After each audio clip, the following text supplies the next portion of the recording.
آپ کے دروازے سے پھرتے ہیں در بدر یوں ہی خار پھرتے ہیں. اس گلی کا گدا ہوں میں جس میں، اس گلی کا گدا ہوں میں جس میں مانگتے تاجدار پھرتے ہیں. پھول کیا دیکھو میری آنکھوں میں، دشت طیبہ کے خار پھرتے ہیں. لاکھوں قدسی ہے کار خدمت پر، لاکھوں گردے مزار پھرتے ہیں. جان ہے جان کیا نظر آئے، کیوں عدو گردے غار پھرتے ہیں. رکھیے جیسے ہیں خانہ زاد ہیں ہم، مول کے عیب دار پھرتے ہیں. کل عیش تو کیے ہم نے، آج وہ بے قرار پھرتے ہیں. ہائے غافل وہ کیا جگہ ہے جہاں 5 جاتے ہیں 4 پھرتے ہیں. اور کوئی کیوں پوچھے تیری بات رضا، کوئی کیوں پوچھے تیری بات رضا، تجھ سے کتے 1000 پھرتے ہیں. آج کی یہ محفل عرس مبارکہ کے موقع پر الحمدللہ محمود نگر کے اندر انعقاد پذیر ہے. بڑی خوبصورت محفل آپ نے مجھ سے بہت بہتر شعراء کرام، دانشوران قوم ملت اور خطبہ اعظام کو سماعت کیا، اور بالخصوص برادر معظم حضرت علامہ سید نور میاں صاحب کا ایک بڑا خوبصورت حسین و جمیل خطاب آپ نے کوثر و تسنیم میں ڈوبا ہوا سماعت کرنے کا شرف حاصل کیا. اللہ پاک سب کی خدمات کو قبول فرمائے. اور اب نصف رات گزر چکی ہے اور یہ وقت خطاب کا نہیں بلکہ دعا کا وقت ہے. ایسے وقت میں آپ کی محبتوں کو میں سلام کرتا ہوں کہ آدھی رات گزرنے کے بعد بھی آپ ایسے جذبے کے ساتھ بیٹھے ہیں، ایسا لگتا ہے کہ جیسے ابھی محفل شروع ہوئی ہے. یہ آپ لوگوں کی محبت ہے. محمود نگر والوں اور گرد نواز سے آنے والوں، بہت دن تک ہم اس محفل کو انشاءاللہ یاد رکھیں گے، لیکن بہت دیر سے آپ بیٹھے ہیں. مجھے اس کا خیال ہے میں بہت جلدی اپنی گفتگو کو مکمل کروں گا، آپ کو دیر تک امتحان میں نہیں رکھوں گا. اگر قوم کے مشقت میں پڑھنے کا اندیشہ ہو تو ہمارے نبی نے نماز کو مختصر کرنے کا حکم دیا. تو جب قوم کا خیال کرتے ہوئے نماز مختصر کی جا سکتی ہے تو خطاب بھی مختصر کیا جا سکتا ہے. میں صرف 3 باتیں آپ کی خدمت میں پیش کروں گا. اگر آپ توجہ سے سنیں گے تو 3 باتوں ہی میں میری گفتگو انشاءاللہ مکمل ہو جائے گی. 3 باتیں آپ کی خدمت میں عرس مبارکہ کے موقع پر پیش کرنا ہے، اور انشاءاللہ تعالی ہم آپ سے اجازت چاہیں گے. میں نے جس آیے کریمہ کی تلاوت کی ہے، میرا اللہ اس کے متعلق مجھے حق کہنے اور آپ سب کو حق سن کر اس پر عمل کرنے اور اسے عام کرنے کی توفیق عطا فرمائے. 3 لوگ دنیا میں ایسے ہیں جن کو اللہ نے جنگ کا چیلنج کیا ہے.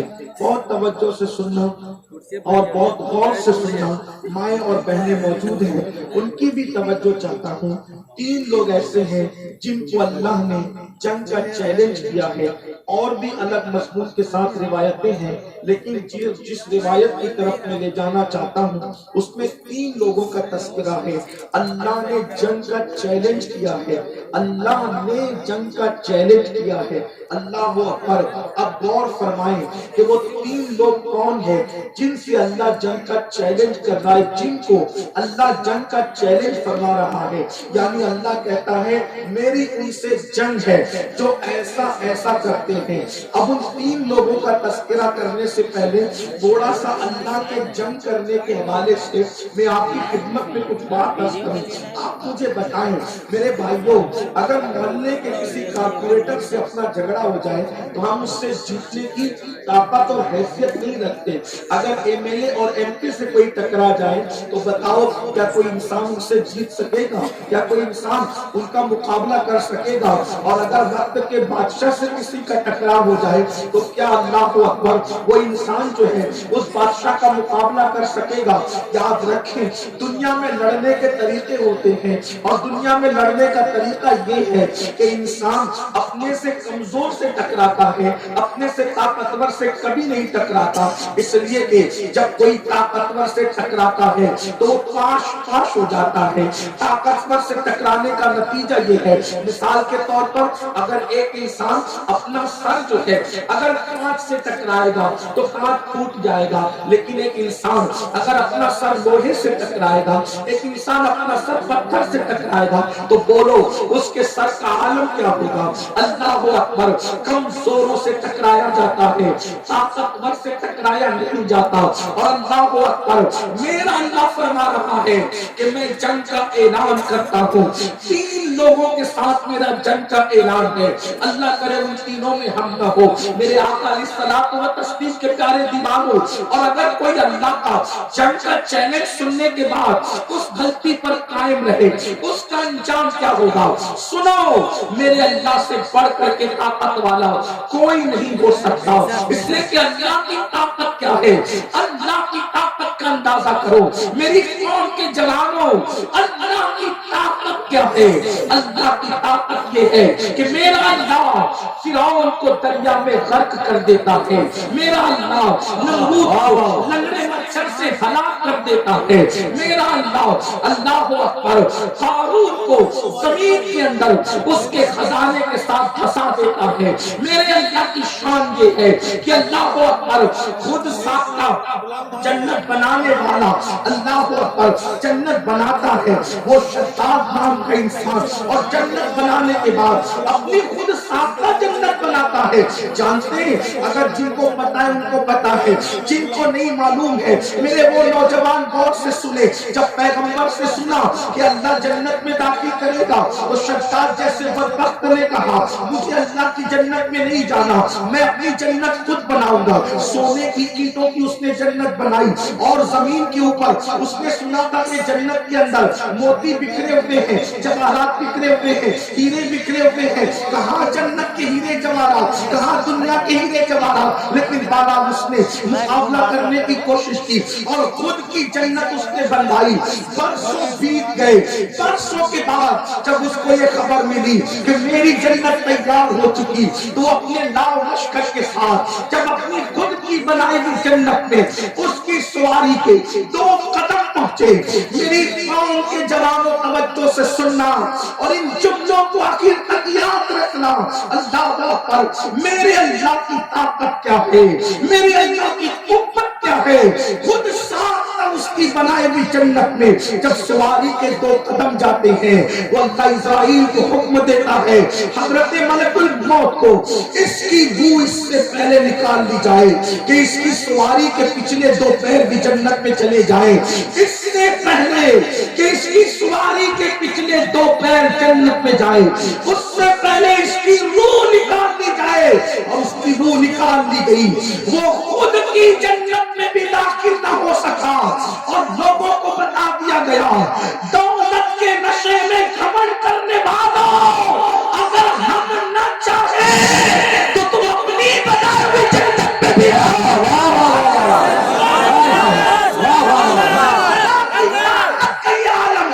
اللہ کی قوت کا یہ عالم ہے، وہ قادر ہے، وہ قدیر ہے، وہ مقتدر ہے، وہ صبح ہے، وہ قدوس ہے، وہ حی ہے، وہ قیوم ہے، وہ ستار ہے، وہ غفار ہے، وہ پہاڑ بناتا ہے تو کن کہہ بناتا ہے، وہ پہاڑ بناتا ہے تو کن کہہ بناتا ہے، وہ دریا کو روانی دیتا ہے، وہ سمندر کو طغیانی دیتا ہے، وہ صدف میں موتی پیدا کرتا ہے، وہ دانے کو اللہ اکبر اتنی قوت دیتا ہے کہ دانہ زمین کو پھاڑ کر کے پودا نکال لیتا ہے۔ آپ اندازہ فرمائیں اللہ کی قوت یہ ہے کوئی خدا سے مقابلہ کرنے کی طاقت رکھنے والا نہیں، اللہ جس نے مقابلے کی کوشش کی میرے اللہ نے ان کو ہلاک کیا، اللہ نے ان کو برباد کیا، تو پتا چلا اللہ سے کوئی مقابلہ نہیں کر سکتا۔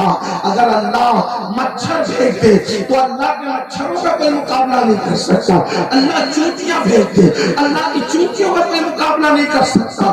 اب وہ 3 کم نصیب کون ہے جن سے اللہ نے اعلان جنگ کی؟ اس لیے کہ مسلمانوں میں بھی ایسے تینوں میں سے کوئی نہ کوئی برائی موجود ہوگی. آگے آپ سنیں گے. اسی لیے کہہ رہا ہوں کہ کم نصیب کون ہے. بد نصیب نہیں کہوں گا, بدبخت بھی اس لیے نہیں کہوں گا کہ جس کے مقدر میں آمینہ کا لال آ گیا کبھی بدبخت نہیں ہو سکتی, اس لیے کہ نبی امت کا بخت ہوتا ہے. توجہ فرمائیں, نبی امت کا بخت ہوتا ہے.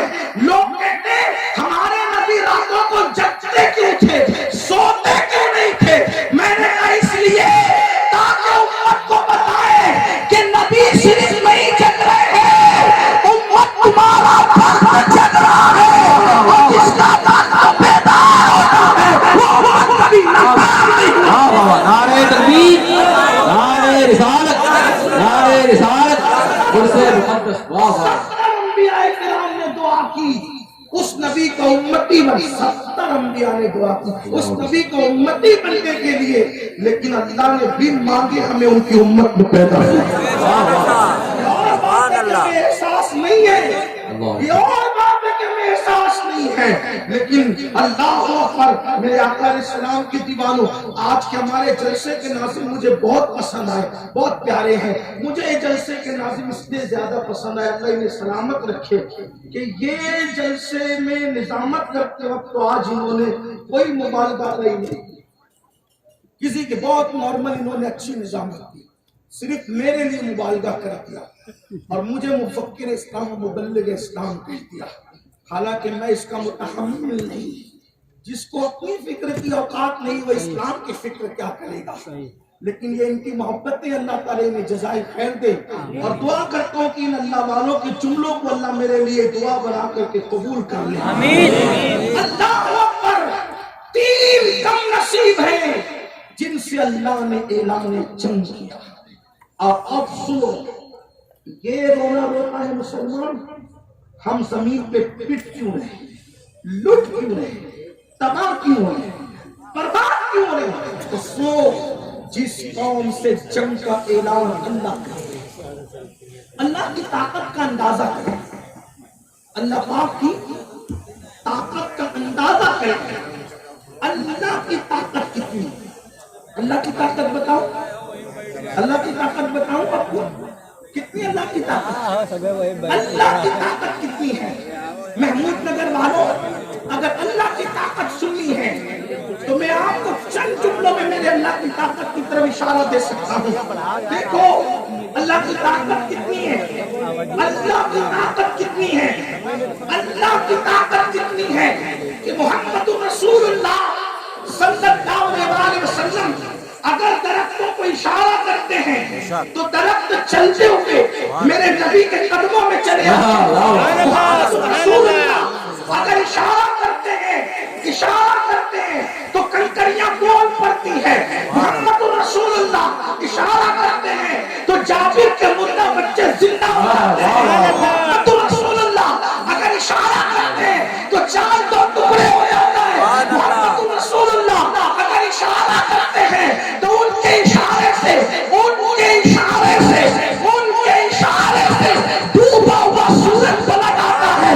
یہ چاند اور سورج ہماری زمین سے کئی گنا زیادہ بڑے ہیں, لیکن حضور کھینچتے نہیں ہیں, حضور کو گھر میں کھینچتے نہیں ہیں, زمین پہ کھڑے رہ کر صرف اشارہ کرتے ہیں تو سورج پلٹ آتا ہے, چاند 2 ٹکڑے ہو جاتا ہے. تو لوگ سوچتے ہیں یا اللہ تیرا نبی کتنا طاقت اور قوت والا ہے, ان کے ساتھ طاقت والا کوئی نہیں ہو سکتا. لیکن جب اذان ہوتی ہے بلال کہتے ہیں حی علی الصلاۃ, حی علی الفلاح, تو میرے نبی نماز میں سر سجدے میں رہ کر کہتے ہیں سبحان ربی الاعلیٰ. تو انسان کو اندازہ ہوتا ہے جب بندے کی طاقت کا یہ عالم ہے تو ان کو بنانے والے خدا کی طاقت کا عالم ہے. حضور کی قوت دیکھو, اللہ اکبر. اور پھر اللہ فرما رہا کہ میں 3 لوگوں سے جنگ کا اعلان کروں. کوئی جیت سکتا اللہ سے نہیں, تصور ہی نہیں. نمبر 1, جس سے اللہ جنگ کا اعلان کرتا ہے؟ نمبر 1 اللہ فرماتا ہے جو میرے ولی سے دشمنی رکھے،